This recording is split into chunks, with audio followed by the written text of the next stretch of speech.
The views and opinions expressed do not necessarily represent those of Access Fort Wayne, the Allen County Public Library, or any other supporting group. Access Fort Wayne is a department of the Allen County Public Library. If you or anyone you know might be interested in making a television show, please call 260-421-1250.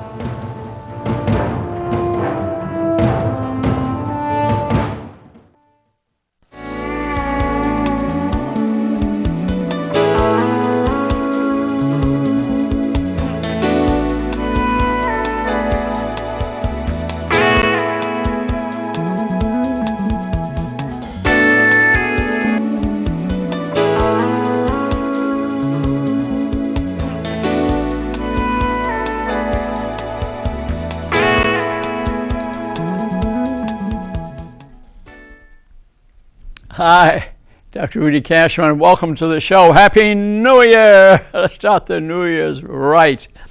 So today, this is my Rudy's War on Diabetes. You can see this on the cover of a book which I wrote.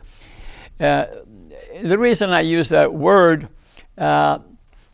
is because just to kiss the issue, to touch the issue, well, maybe you can get rid of it. No. You can get rid of type 2 diabetes 90% of the time. You just have to find out the information which you can from us, and just tell your doctor that I want to get rid of my diabetes. Instead of them, you say, here's your prescription, here's your insulin, and you'll have it forever. Let's find out if you can get rid of it. 90% of the time, in 6 weeks, you got no diabetes. You can avoid all these complications. Let's first talk a little bit about type 1, type 2. Type 1 is where the pancreas is dead, okay? You do need insulin there. It's more common in young people, but it also happens as we get a day older because the pancreas dies out because of health problems that are occurring. Type 1, what's the main causes? Well, they say autoimmune disease is that antibodies come in and destroy your pancreas. Okay, that's a certain percent. But I tell you, 2 other things do it, and maybe a little more commonly than we think. Milk can do it. Casein, the protein in milk, can destroy the pancreas. The other thing is gluten. In this country, it's a protein, is that we check 6% of the people for gluten. In Australia, 96% are checked for gluten at birth. The parents have already been checked too. So they can teach you to avoid, if you're celiac disease, gluten thing, it's a pretty serious problem. But most have gluten sensitivity. Certain foods that you eat kill the pancreas, and you get type 1 diabetes, and you got to get shots the rest of your life. These patients generally lose weight and usually die within 2 years, and they can be present at birth. Yes. So to run serum insulin tests to see what the insulin level is, not just the blood sugar, you could catch them very early. Maybe the pancreas has been damaged and you can still save them. So we need to do more testing of young kids. In this country, we check kids for diabetes age 10 or 11, run blood sugars, HbA1c, rarely run insulin tests. The highest rate of obesity is age 2 to 6. So they could start right there. So testing little children with blood sugars and serum insulins, I think, is a very important thing. Dr. Joseph Kraft, K-R-A-F-T, he did that, and he published a book, Joseph Kraft. You can see him YouTube, Joseph Kraft, before he died, 92 years old. He did a YouTube show with Dr. Cummings. Very interesting to watch. He said, I'll be looking down upon you before the country wakes up and changes the method of testing for diabetes, which would be serum insulins that tell you you're going to have diabetes 10 to 15 years before it's time. It's a lot easier to change eating habits and lose 5 pounds of weight than 200. Okay? So that's type 1, where you absolutely need the insulin. Type 2 diabetes is more commonly seen in adults, but we're seeing it now in children. We're seeing it in teenagers. So we need to check children with blood sugars and serum insulins. So we maybe could do a gluten test, see if they're gluten sensitive or not. It's not being done today, but I highly recommend it. Pediatricians are not aware of it. I'm not aware of it. It's all over many different books. But read Joseph Kraft, K-R-E-F-T, his book. He did the scientific studies to prove it through autopsies in insulin and sugar tests. Great book. A healthcare provider could read it in a night, maybe take you 2 or 3 nights. And the research on this has expanded. And another great book to have a look at is Jason Fung, The Diabetes Code. This may actually be the best book that you could read, F-U-N-G. He's on YouTube a lot. Start looking at his YouTube shows, J-A-S-O-N, Fung, F-U-N-G. And in the bottom of his book it says, prevent and reverse type 2 diabetes naturally by eating different food. No big deal. Just learn what the correct food to eat. A lot of the medicines we're giving today actually help promote the disease. How could that be? Yes, insulin and metformin are not the perfect drugs that you hear they are. Insulin takes sugar and puts it in the cell, so your blood sugar is better on the test, but now the cell has the sugar. In terms of glucose production in the liver, gluconeogenesis, so if your blood sugar dives, the liver can't produce glucose because insulin turn it off. Because the fat cells getting thicker, guess what's happening to you? You're gaining weight. Type 2 diabetics, a lot of them are overweight, not all of them. 20% of perfectly thin people are diabetic, and they never had the blood tested. Get yearly blood testing done. If you haven't had it done, I don't care what age you are, get it done to see if you're diabetic, because we can cure you at a younger age without you developing the complications. What are the complications of diabetes? Dementia, strokes, heart attacks. Almost all dental disease is due to sugar. Mm-hmm. Mm-hmm. Dentists don't know how to tell you about that, maybe a little bit. But yeah, almost all gingivitis, those bacteria that cause your dental disease, because the bacteria are living on sugar. Where did those bacteria came from? They came from the belly because you were feeding them a sugary diet. Starts at a very young age. So to learn about dental disease and sugar is a big thing. Unannounced heart attacks and strokes. 50% of the people have a heart attack. They grab their chest and they're dead. Mm-hmm. Not one heart attack, not two.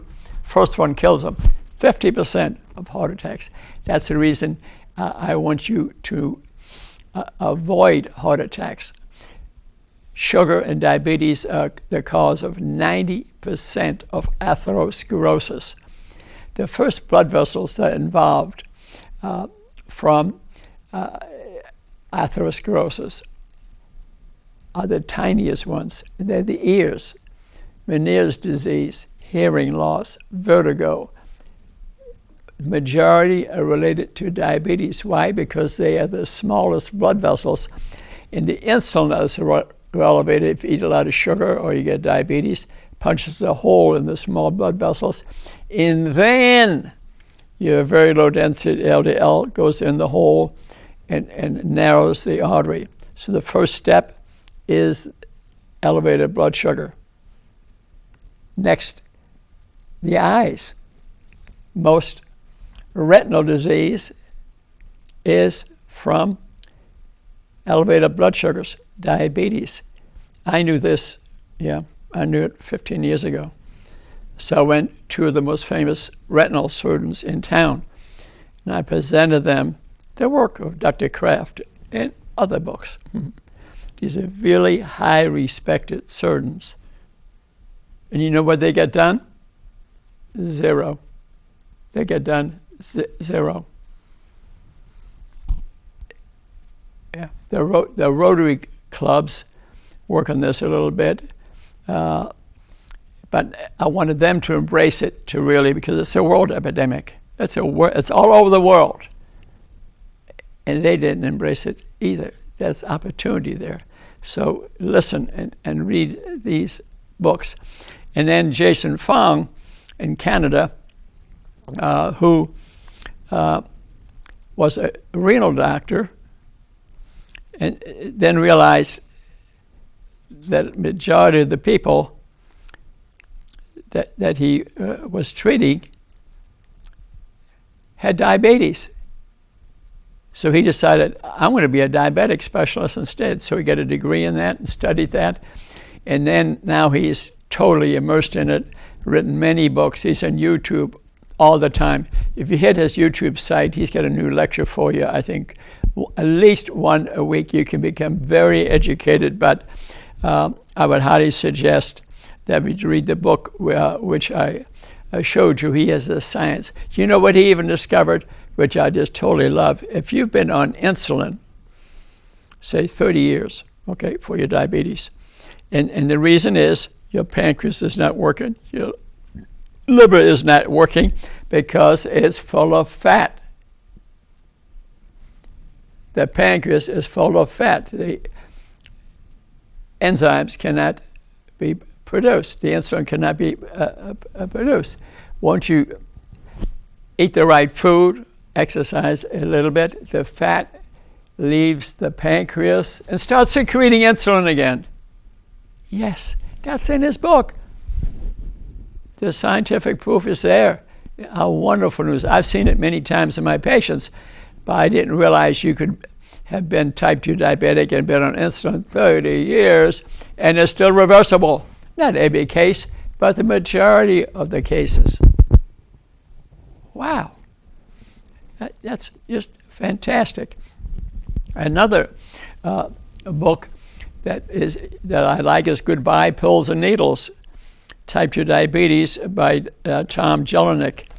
It's just a PhD who had the diabetes, and he did it. And he's the one that speaks in there about the story on insulin, how the companies make a lot of money that sell it. In a way, it's a fraud, isn't it, really? Okay? Because they don't tell you that it's good for some, but a lot of people don't need it. Metformin tells the liver to stop making glucose.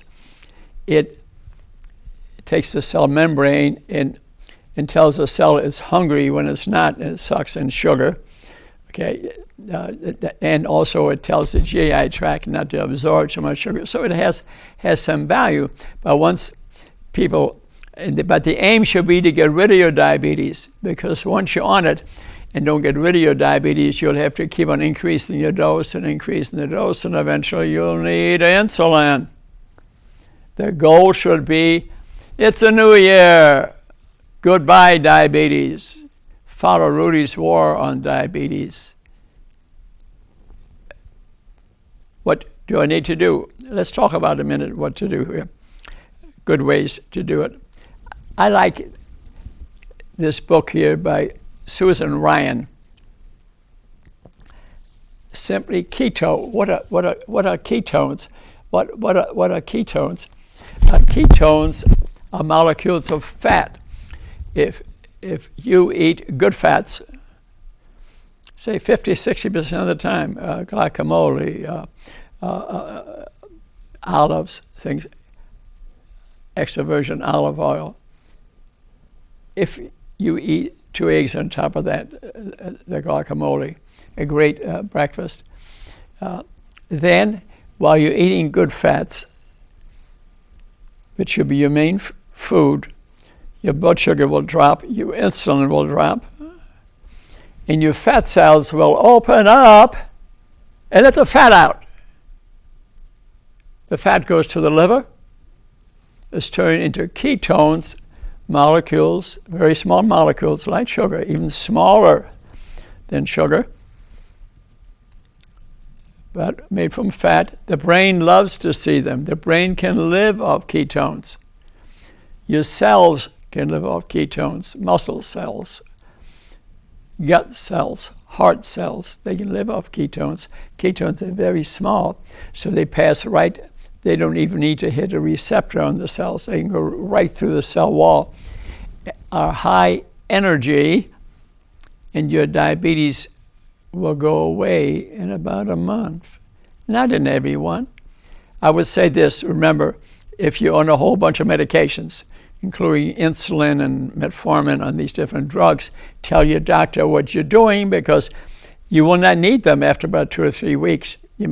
So they will drop quickly. They may put a glucose monitor on you or have you check your blood sugar more often so that you can see that it's dropping. If you don't feel right, check your blood sugar. And maybe at least 4 times a day, maybe more. I found one of these Dexcoms or Verti monitors excellent. You can use, boom, what's my blood sugar? And it keeps track of it too. I kind of like that. It's not used except in some cases. I think it should be used commonly. It's my own feeling, because you'll always know, oh, here's my sugar. I ate this. What's my sugar? I think it's a good way to educate you, because I want you to not accept this as is. And Jelinek very carefully explains it, and he did it. And he showed the problems with the drugs. He looks at both sides. Some people need them, but you want to communicate with your doctor, but he may not be knowledgeable. There may be a problem. That's the reason I want you to do some reading, but I don't want you to say, oh, I'll take my shot, here's my metformin, and go on. And because what will happen somewhere along the line, you'll die 20 years younger. They may amputate your toes, your ankles, your legs. Some even have their arms amputated from a disease you could have gotten rid of. So gather the information. Don't accept it. Some people do. Type 1 diabetics may need to, but they can do it with a very low amount of insulin, and they probably live to be 100 with that. Some use insulin pumps. They eat what they want, and then 200 units of insulin, please. Insulin has side effects. You want to be on the least amount of insulin. So I encourage you to read Susan Ryan's book. She has 30 pages of explanation with good colors, full of recipes, pictures of them here. If you're overweight, even if you're not overweight, you'll get rid of your diabetes quickly. Great recipes. I use this book all the time. One of my family members had the thing with vascular disease, and I had them deliver, after she had surgery, deliver 14 of her meals for dinner. She didn't even know I was following that book. Now she's following that book, and her diabetes went, Yes, I really like that. That lady lost 120 pounds. So they're many good books, but that's a great book. An easy way to do this too, but if you're on a whole bunch of medications, I check with your doctor first. You hear about fasting. I think fasting is, you can double the speed of getting rid of diabetes, but if you're on a whole bunch of medications, I think you need to deal with your doctor here a little bit. 2 Meals a Day by Mark Sisson. It's what I do, and I didn't mean to do it, but it appeared to be doing it because all my blood tests are normal at age 39 for the 46th time, okay? All normal. Serum insulin, 1, okay? Play pickleball 2 hours a day at age 85, and felt great. And what happens when you're fasting, and so I wrote a book called, it's a chapter in Rudy's War on Diabetes, 16-8, 16 hours of not eating, 8 hours you eat. And then you can convert that easily to 2 meals. You may take a snack in between, which I do occasionally. And nature arranged it so that you don't feel hungry in the morning. The reason is at around 4 in the morning, steroids get secreted from the adrenal gland. That causes secretion of sugar, because your sugar's been running a little bit low through the night, because you've been living off ketones, not sugar. After a few hours, 6 hours, you go into ketone metabolism. And glucagon from the pancreas, the opposite hormone, growth hormone from the pituitary, they all gather together to keep your blood sugar good. And that's the reason in the morning you feel great. You don't feel like eating. So, well, then don't eat. Just drink some coffee or drink some water, have your meal at 10 or 12, and have your dinner at 6. You see, we're 2 meals a day, and if you get a little hungry in between, fine. Have a keto protein bar or something, or strawberry, or a couple of nuts, for example. Nuts would be a good one. If you need a snack, maybe you don't need it. But if you do 2 meals a day like that, fasting, because in that period of time you're not eating, your body is cleansing itself. Autophagia. It's repairing endangered cells. It's bringing in new cells. It's building new cells. It's fixing itself. So remember, fasting goes back thousands of years. There were reasons for it. It does have value. Okay, not to miss a day or 2 days or 3 or a month. No, I didn't say that. Just hours, time regulated eating. Okay, that's what I'm doing. I'm regulating the time. 10 or 12 and 6 to 8 hours. Some use 6, some use 10. Actually, if you did 12 and 12 or just ate 1 meal a day, but 16-8 is the easiest. It'll speed up getting rid of your diabetes. It'll help reverse some diseases. Yes, if you got heart disease, for example, it will reverse some of that, maybe all of that, and it'll stop the path to dementia, memory loss, dental disease, bowel disease, loss of kidneys. I have found out kidney has 5 stages to it. The first 3, it's the GFR, glomerular filtration rate. GFR, say it's normal, it's 100, 110 when we're a kid, okay?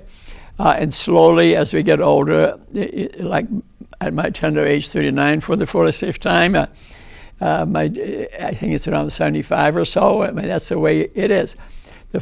The first 3 stages of kidney disease, down to 30, people have no symptoms. They have no symptoms. And you're not getting yearly tested, so you don't know. You may be diabetic and stage 2 kidney disease, and you're on the way to kidney disease because stage 4 and 5, a lot of people feel it's dialysis and renal transplant, and you won't be around that long. I have a few patients now at stage 4 or 5 that I taught to eat differently, and I've found that indeed it is some reversible. I have one stage 5 who went to stage 4. That's not anywhere in the literature. I may publish a paper on that recently. This is very nicely described in The Plant Paradox by Stephen Gundry. Plant Paradox, a good one. On page 260, he talks about kidney disease. Now, often wondered, is a keto way of eating, which is good fats 50-60% of the time, protein 20%, carbohydrates and fruit 15%. Yeah, fruit is a sugar feeder. You can have complex fruits and less sugar, but you want a certain amount of that because of the vitamins and the minerals and the chemicals, but you don't want to be eating 80% mainly fruit and vegetable diet like the people in the past described in their great books. That helps people, but the keto really is the best way. And what he says on page 60, he discusses that people who are eating good fats, that metabolize a lot better and their kidney disease starts reversing. It's page 260 for the next 10 pages. It is right there. When I discovered that, I jumped out of my shoes because I was already teaching this patient that I have with diabetes, which I get rid of, stage 5 kidney disease, which he still has, now stage 4. that's what I've been teaching her, and that proved, hey, I got a good point there. So, and Gundry is an unbelievable individual. He transplants of hearts, little kids, adults. 15 years ago, Melinda. Then he formed his own institute, and he's also on YouTube. He's lost 80 pounds. He looks normal. So this man does have special knowledge. So I encourage you to read that. So what are we saying? Summarizing this situation somewhat. So get tested. Get and serum insulins. And if I were to see a 200-pound patient like I saw at General Motors a few years ago, he had a fasting blood sugar, and the nurse from North Manchester University, the pharmacy school, said, "Oh, you don't have diabetes." And I said, "Wait a minute." I said, "He's overweight." I said, "Could you tell he had belly fat? Let's get a glucose tolerance test." So we had a glucose tolerance test, and that was normal. And she said, so you do it fasting 1 hour, 2 hour. And she said, "You don't have diabetes." She approved of that, Kachmann. I said, "I don't accept that." We then, at the same time, we ran an insulin tolerance test, fasting 1 hour, 2 hour, and his serum insulin was over 200 at the 2 hour level. He's got diabetes, diagnosed early in his life. I probably saved his life, taught him how to eat different foods. If he follows it, who knows? Some of us are addicted to sugar, and we can't change. Well, we're going to die young. They're going to have a heart attack or dementia. Or there are racial groups in this community, and close to Loma Linda University, actually, southern, east, south Los Angeles, where hardly any men live past age 65 from the diabetes. But no one is, public health is not going in there and really teaching it and changing these people. But we're working on it. Dr. Gundry's working on it. I'm working on it. Other people are working on it. It's certainly on the internet now, but you don't go in the doctor's office, the majority, and then they will change you. So I think I've summarized this situation pretty much for you. I encourage you to get Fang's book, maybe Sue Ryan's book, read Rudy's War on Diabetes. I speak in there about the 16-8. The chapters are very short. I have a food pyramid in there about the 50% fat, 20% protein, 15% vegetables and fruit. Yes, you want to be eating good fats, and you will quickly get rid of your diabetes, and you're going to have a wonderful year and a new life. You will, maybe you don't need to lose weight, but maybe some hidden in your liver, your pancreas, or your belly. Asians are much, they will look perfectly normal, but they may have some belly fat and actually have some fat in the liver and pancreas, have diabetes. So get your test done. Let's have a good year. Then you come out and challenge me, took a pickleball game, or take a walk with me outside in nature and sing to the birds and songs and enjoy the day like I do. Even on a snowy day, I may go out and take a walk. I probably won't see many animals, although a deer may stop and wag his tail because he was eating out of my bird feeder in the morning. That happened to me yesterday. I did this today because I love you and I care about you. See you next time.